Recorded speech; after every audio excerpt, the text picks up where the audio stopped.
Please welcome the members of the 2008 USA Basketball's men's national team here with us tonight: Carmelo Anthony, Carlos Boozer, Chris Bosh, Dwight Howard, LeBron James, Jason Kidd, Chris Paul, Tayshaun Prince, Michael Redd, Dwyane Wade, and Darren Williams. And any tribute to this legendary team would not be complete without acknowledging the late, great Kobe Bryant. We miss you, Kobe.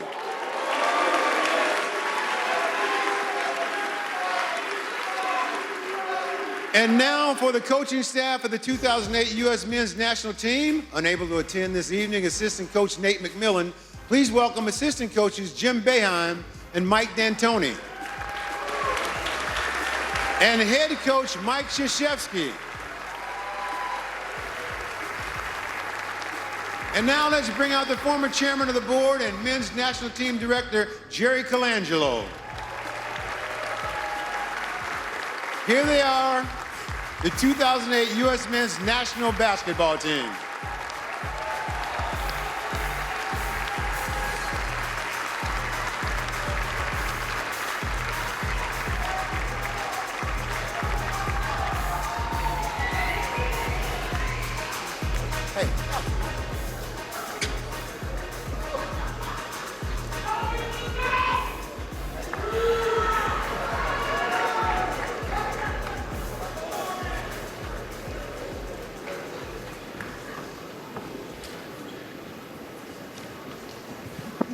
First off, Jerry, we lost one of the greats in the passing of George Raveling.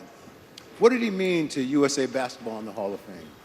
George Raveling was an incredible person. He liked to be called coach, but he also was a mentor to so many people. I spoke to him every week, 2 or 3 times a week. We were that close. He loved the game. He loved the players. He was as smart a guy as you'd ever run across. And when you look at his moment in history, he died at 88. So he went through all of the things that were happening in the world in terms of injustice. And he, some people don't know this, but when Martin Luther King gave his incredible speech in Washington, D.C., George Raveling was a volunteer standing at the bottom of the podium.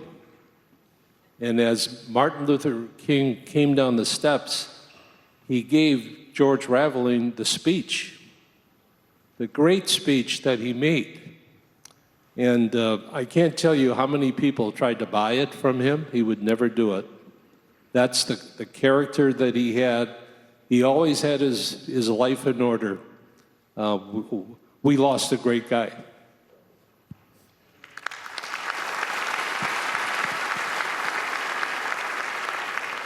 So we just set the scene of USA Basketball, but tell me about 2005 when David Stern and Russ Granick asked you to take over the men's national team.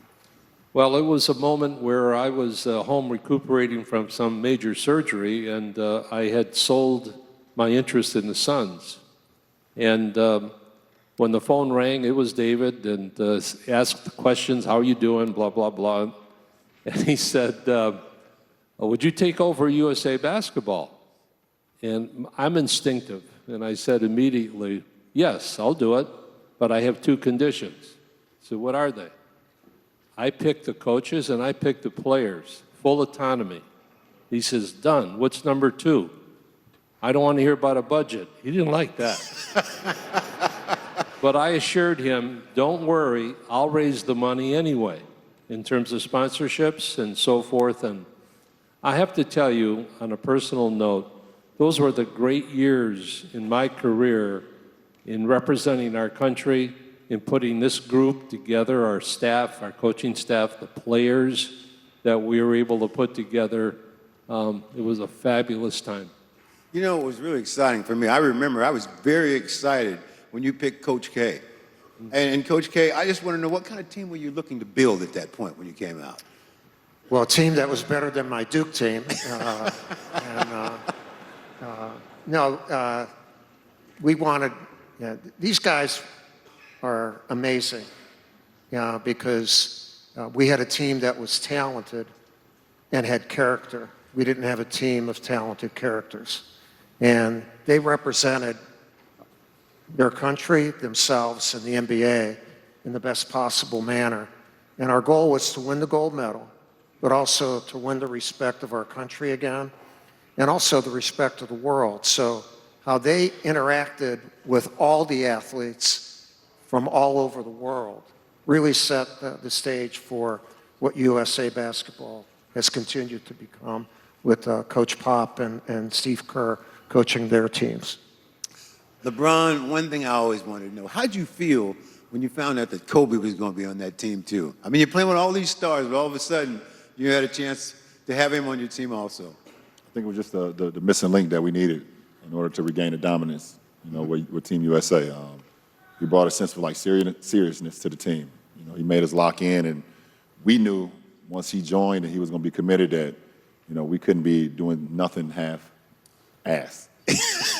Cole wasn't going for that, so it made myself, CP, D-Wade, Melo, we all locked in even more because we wanted to show him that we can get to that level as well. So, it was just an honor to be out there with him. I was 23 years old, and he being out on the floor with him, he had already won championships before and things of that nature. So it was levels that I was trying to get to, and I think D-Wade had already won one, and so we just wanted to get to his level and make him proud. And by the end of that trip, when we was hosting that gold medal on top of that podium, we for sure made him proud, for sure.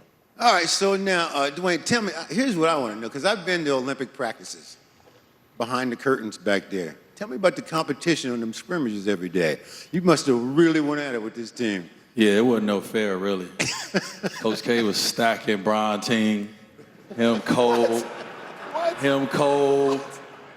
J. Kidd, Melo, Dwight. It was me, Chris, and Darren Williams, CB, Tayshaun, Boobs. Like, we represented. No, it was but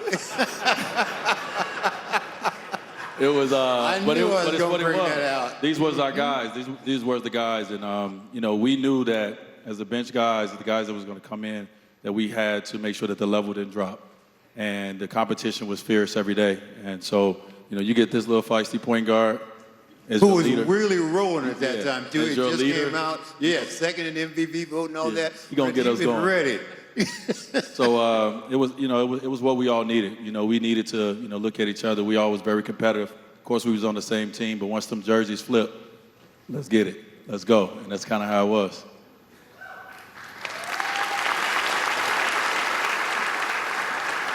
So, Chris, what do you remember most about the gold medal game against Spain? What do I remember most about the gold medal game? Probably going into the game, how they was talking about the game was going to be covered so crazy with so many fans watching. Obviously, everybody always talks about that moment when Kobe ran through Powell's chest, Yes. And the intensity of that game was crazy. Our team was so talented. Everybody had accepted their roles. That's what made that team so special. I learned so much that year in 2008. Because when people think about USA teams, you think about all-star teams. But it really has to be a team where everybody accepts their roles and all that. I was my third year in the league, coming off the bench. You're like, what? I'm coming off the bench? But you're going to come off the bench if J. Kidd on your team, Seriously. But it was that game was intense. The passion, because we had lost in 06, right? We had lost in 06, the World Championship. So every day we approached it with just a crazy mentality. Like our practices, we didn't practice much in 2012. 2008, we practiced. Right. Like we practiced, we competed, and I think we all made each other better. You should have seen like the weight room in the morning, everybody trying to see who's gonna beat the other guy down there. So there's a competition, a bond that, I think we made. That game was like none other. It was a young Ricky Rubio out there talking crazy to me and D. Will at the time. You know what I mean? So it was a great time, and even just to watch those videos and be with all these guys is something that sometimes you live life and forget to remember. And I think that was a very important role in all of our lives. Right.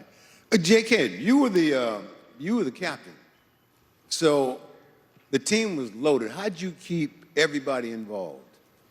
Great question. I might have been the captain. I was more like the water boy, the towel boy. The clock, I kept the clock to make sure everybody was on time, no one was late. Asked everybody what Gatorade color they liked. Stop it, stop it, stop it, stop it. So now we know who said that. He's the only one that's never lost a game in international play ever. Ever. Ever. Right. Absolutely. So you stop it. You stop it. Do you see this group? I'm riding their coattails. Yes. No, when Jerry called and asked me to participate, I'm always honored to represent my country, but it's more to give back to our younger players. And to be able to hang out with this group, it will be something I will always remember. CP and D. Will, being able to talk to those guys, because I knew I was passing the torch, or more the Gatorade, but I was passing my information that I was taught from GP and Stockton. My job was to pass that information on to them, and those guys are Hall of Famers, and again, will come in and do this individually. But again, Coach K, I was in awe of Coach K day one. When he kind of used some foul language, he got our attention. Sure. And again, our leadership from the top set the tone, but it was a beautiful thing to watch Kobe and LeBron battle. They battled and in practice, and they set the tone every morning.